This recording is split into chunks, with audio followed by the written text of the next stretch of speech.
नमस्कार दोस्तों, विनायक क्लासेस प्रयागराज के यूट्यूब चैनल पर आप सभी का हार्दिक स्वागत है। दोस्तों, जैसा कि आप सभी को बिल्कुल पता होगा कि अपनी जो सीडीपी की क्लास है वो बिल्कुल सिलेबस के अकॉर्डिंग चल रही है, जिसमें हम लोगों ने तकरीबन 37 क्लास को पूरा कंप्लीट कर लिया है। आज दोस्तों आपका 38वें नंबर का क्लास है और बहुत ही इंपॉर्टेंट क्लास है, क्योंकि आज की इस वीडियो में हम लोग विस्तार से चर्चा करने वाले हैं अभिप्रेरणा के बारे में, यानी कि मोटिवेशन के बारे में। तो कहीं ना कहीं आज की जो वीडियो है आपके लिए बहुत ही ज़्यादा इंपॉर्टेंट होने वाली है, इसलिए आप सभी से बिल्कुल एक ही गुजारिश है कि आप सभी लोग बिल्कुल वीडियो में लास्ट तक जरूर बने रहें और अपने साथ में पेपर और पेन लेकर के बैठे, जिससे कि आपको जो भी इंपॉर्टेंट पॉइंट्स मिलते जाए उन्हें आप साथ साथ नोट डाउन करते चले, जिससे कि आपको एग्जाम के समय में रिवीजन करने में भी थोड़ी सी सहूलियत मिल सके।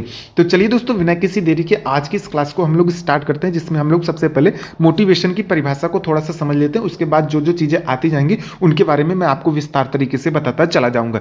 बात करें दोस्तों मोटिवेशन के बारे में, तो देख सकते हैं कि मोटिवेशन अभिप्रेरणा जो है वो अंग्रेजी शब्द मोटिवेशन का हिंदी रूपांतर है, जिसकी उत्पत्ति जो है वो लैटिन भाषा के मोटम या फिर मूवर शब्द से हुई है, जिसका अर्थ होता है टू मूव, यानी कि गति प्रदान करना। तो आपसे यहां से ऐसे क्वेश्चन पूछेगा कि अभिप्रेरणा का जो अंग्रेजी शब्द है वो क्या है, तो आपको मोटिवेशन उत्तर सही करना है। इसकी उत्पत्ति कहां से हुई है, तो आपको बिल्कुल बताना है कि लैटिन भाषा के मोटम या फिर मूवर शब्द से हुई है। कभी कभी आपको मोटम देखने को मिल जाता है आपके जो क्वेश्चन है, और कभी कभी आपको मूवर शब्द देखने को मिल जाता है। कभी कभी इसका अर्थ भी आपसे पूछ लेता है, तो आपको उत्तर में बिल्कुल सही करना है कि टू मूव इसका अर्थ होता है, यानी कि गति प्रदान करना। वहीं पर दोस्तों बात करें, दोस्तों देख सकते हैं कि अभिप्रेरणा व्यक्ति की उस आंतरिक शक्ति से है जो कि किसी विशेष परिस्थिति में व्यक्ति को अपने लक्ष्य तक पहुंचने के लिए तत्पर करती है। यानी कि जो मोटिवेशन होता है, अर्थात हम ये कह सकते हैं कि जो मोटिवेशन होता है वो कहीं ना कहीं एक आंतरिक शक्ति होती है, जिसके माध्यम से हम किसी भी विशेष परिस्थिति में अपने लक्ष्य तक पहुंचने के लिए बिल्कुल तत्पर होते हैं, कहीं ना कहीं मोटिवेट होते हैं। तो ये चीज़ें बिल्कुल आपको याद करके रखनी है। वहीं पर दोस्तों कुछ मनोवैज्ञानिक है जो कि आपके मोटिवेशन की परिभाषा को बताते हैं। अगर उनके अनुसार हम बात करें तो देख सकते हैं कि नंबर 1 पर आपका आ जाता है स्किनर साहब के अनुसार, यानी कि स्किनर साहब मोटिवेशन की क्या परिभाषा देते हैं वो आपको बिल्कुल समझ के चलना है, क्योंकि ये आपके डायरेक्ट क्वेश्चन आपके सीटेट एग्जाम में देखने को मिल जाते हैं। बात करें स्किनर साहब के अनुसार तो देख सकते हैं कि अभिप्रेरणा जो है वो सीखने का सर्वोत्तम राजमार्ग है। जबकि हम गुड के अनुसार बात करें तो देख सकते हैं कि अभिप्रेरणा कार्य को आरंभ करने, नियंत्रित और जारी रखने की प्रक्रिया होती है। तो ये आपका कई बार आपके सीटेट एग्जाम में पूछा गया, तो इसे आपको बिल्कुल दोनों पॉइंट्स को नोट डाउन करके रख लेना है। बात करें दोस्तों नंबर 3 पर मैकडूवल साहब के अनुसार तो देख सकते हैं कि अभिप्रेरणा वे शारीरिक और मनोवैज्ञानिक दशाएं होती हैं जो किसी कार्य को करने के लिए आपको प्रेरित करती हैं, तो वही आपकी अभिप्रेरणा यानी कि मोटिवेशन कहलाती है। नंबर 4 पर आपके वुडवर्थ के अनुसार देख सकते हैं कि अभिप्रेरणा की परिभाषा निकल कर आती है कि अभिप्रेरणा व्यक्ति की वह दशा है जो निश्चित व्यवहार करने के लिए और निश्चित उद्देश्यों की प्राप्ति के लिए उत्तेजित करती है, यानी कि कहीं ना कहीं आपको मोटिवेट करती है चीजों को करने के लिए। अगले नंबर पर बात करें, नंबर 5 पर गेट्स व अन्य के अनुसार तो देख सकते हैं कि अभिप्रेरणा जो है प्राणी के भीतर शारीरिक एवं मनोवैज्ञानिक दशा है जो उसे विशेष प्रकार की क्रिया करने के लिए उत्तेजित करती है, प्रेरित करती है। तो ये आपको चारों पांचों पॉइंट्स बिल्कुल याद करके रखने हैं, क्योंकि यहाँ से आपके डायरेक्ट क्वेश्चन आपके सीटेट एग्जाम में या फिर पेडालॉजी के सेक्शन में पूछ लिए जाते हैं, या फिर आपके विषय वस्तु के सेक्शन में पूछ लिए जाते हो। तो कहीं ना कहीं आपको ये पांचों पॉइंट्स याद नहीं रहेंगे तो आपके एक क्वेश्चन बिल्कुल गलत हो जाएंगे। वहीं पर दोस्तों कभी कभी आपसे अभिप्रेरणा के प्रकार से प्रश्न बन जाता है, तो अगर हम इसकी विस्तार से चर्चा करें तो देख सकते हैं कि अभिप्रेरणा के मुख्य 2 प्रकार होते हैं। नंबर 1 पर आपका आ जाता है आंतरिक अभिप्रेरणा और नंबर 2 पर आपका आ जाता है बाह्य अभिप्रेरणा।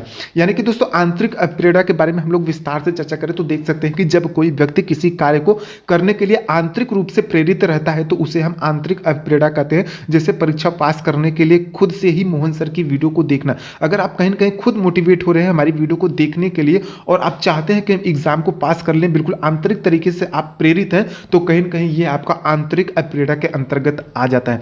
जबकि अगर हम बाह्य अभिप्रेरणा के अंतर्गत बात करें विस्तार से तो देख सकते हैं कि जब किसी व्यक्ति को किसी काम को करने के लिए बाह्य रूप से या फिर दूसरे व्यक्तियों के द्वारा प्रेरित यानी कि मोटिवेट किया जाता है, तो उसे हम बाह्य अभिप्रेरणा कहते हैं। जैसे दूसरों के कहने पर आप मोहन सर की वीडियो को देख रहे हैं, तो कहीं ना कहीं ये आप उनके अंदर, तो कहीं ना कहीं आपके अंदर बाह्य अभिप्रेरणा यानी कि आप दूसरे के द्वारा बिल्कुल प्रेरित किए जा रहे हैं। तो उम्मीद करते हैं कि ये दोनों पॉइंट्स भी आपको बिल्कुल समझ में आ गए।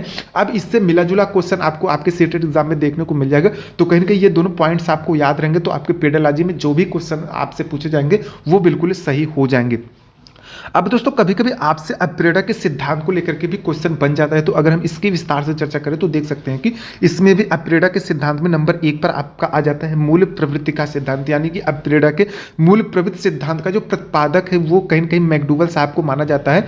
इस नियम के अनुसार मनुष्य का जो व्यवहार उनकी मूल प्रवृत्तियों पर आधारित होता है। इन मूल प्रवृत्तियों के पीछे छिपे संवेग किसी कार्य को करने के लिए प्रेरित करते हैं। कहीं न कहीं जो उसके पीछे संवेग आपके छुपे होते हैं वही आपको बिल्कुल प्रेरित करते हैं, क्योंकि आपके मूल प्रवृत्तियों में ये चीजें बिल्कुल पाई जाती है कि कहीं न कहीं आप खुद प्रेरित होना चाहते हैं, लेकिन कभी कभी जब आप प्रेरित नहीं हो पाते हैं तो आप दूसरों के द्वारा भी प्रेरित किए जाते हैं और कहीं न कहीं उनके माध्यम से आप चीजों को अच्छे तरीके से सीख लेते हैं। तो मूल प्रवृत्ति का सिद्धांत ये कहता है कि आप जो है आपकी मूल प्रवृत्तियां जो होती हैं उस पर आधारित होता है आपका अप्रेडा, और जो आपके संवेग के पीछे कहीं न कहीं छिपे होते हैं, जो संवेग है वो आपको कहीं न कहीं इन सब चीज़ों के लिए प्रेरित करते रहते हैं। वहीं पर दोस्तों नंबर 2 पर बात करें शरीर क्रिया सिद्धांत, यानी कि इस सिद्धांत को आपके मार्गन साहब ने दिया था।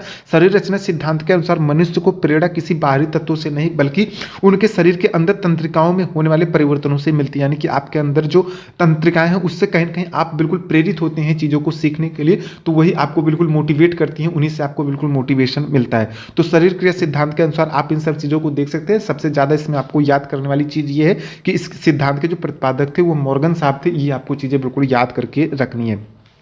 नंबर 3 पर आपका आ जाता है प्रोत्साहन का सिद्धांत, यानी कि प्रोत्साहन के सिद्धांत का प्रतिपादन जो है वो बोल्स, यानी कि कभी कभी आपको इनका नाम वाल्स देखने को मिल जाता है, और काफमैन ने किया था। ये आपको बिल्कुल नोट डाउन करके रखना है। इस सिद्धांत के अनुसार मनुष्य जिस वातावरण में रहता है उस वातावरण में निश्चित वस्तुएं उसे किसी कार्य को करने के लिए प्रेरित करती हैं।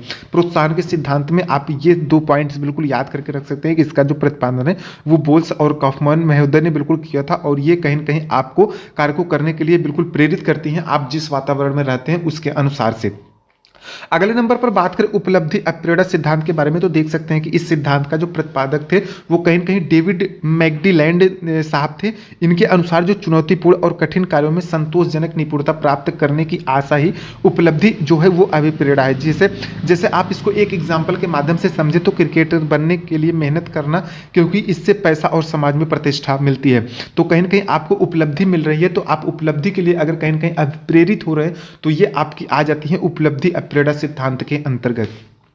अगले नंबर पर दोस्तों बात करें तो देख सकते हैं कि अगले नंबर पर आपका आ जाता है क्षेत्रीय सिद्धांत, यानी कि इस सिद्धांत के जो प्रतिपादक थे वो कोट लेविन साहब थे, क्योंकि इन्होंने इस सिद्धांत को दिया था। इनके अनुसार व्यक्ति उन सभी कारकों द्वारा प्रेरित होता है जो उसके क्षेत्र के वातावरण में उपस्थित होता है। यानी कि आपके जो क्षेत्र में जो आपका वातावरण है, जैसा आपका माहौल है, उसके अनुसार अगर आप अपने आप को ढालते हैं, अपने आप को प्रेरित करते हैं, तो ये सारी चीजें आपकी क्षेत्रीय सिद्धांत के अंतर्गत आ जाती हैं।